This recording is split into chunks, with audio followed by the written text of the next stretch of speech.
Welcome to Sharper Square, the betting show that makes the squares sharper and makes the wise guys pay attention.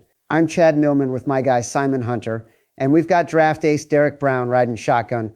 Quick detour first. Simon, you survived Coachella? Barely. Slept in a car, saw an absurd mix from Fatboy Slim to Bieber, and then flew home to watch the Flyers clinch in overtime. Fun, expensive, and I'm too old for 3 days of that. All right, draft time. A report about a past traffic accident tied to a top 5 caliber Miami defensive lineman dropped right before the draft, and it smells like classic leak season. Who benefits, and does it move his stock? We've seen this movie from Laramie Tunsil to Jalen Carter.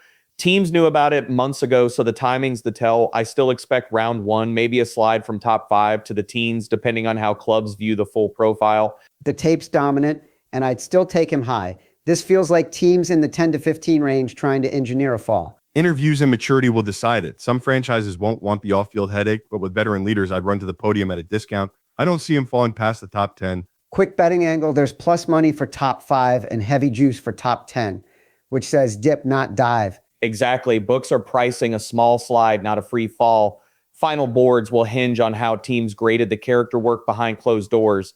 Next up, Ty Simpson. Books posted team to draft odds, and the market's buzzing.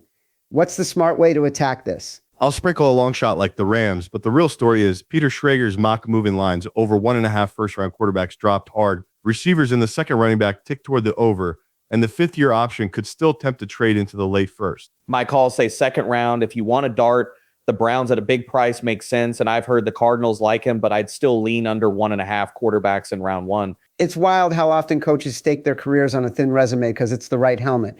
Betting your job on a projection is a tough way to live. Wait a year for a deeper class instead of forcing it.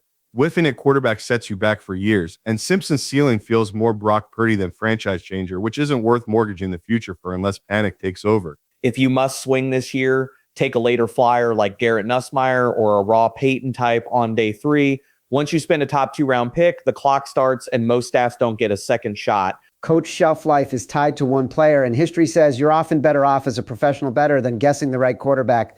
The hit rate isn't pretty. League-wide quarterback talent is as good as it's ever been, but teams still talk themselves out of the right guys. Lamar getting labeled a wideout will haunt people forever, and forcing a mid-tier prospect to save jobs is a trap. Run the numbers since 2020, and first-round quarterback success is well under half. Even with Burrow, Herbert, and Love, the misses stack up fast. Every year we slap on beer goggles and push up questionable profiles. We've seen the Trubisky type leap enough to know how it ends. Call it arrogance or desperation. I've talked myself into hires before and paid for it. The same blind spots show up in draft rooms. It starts at the top. Bad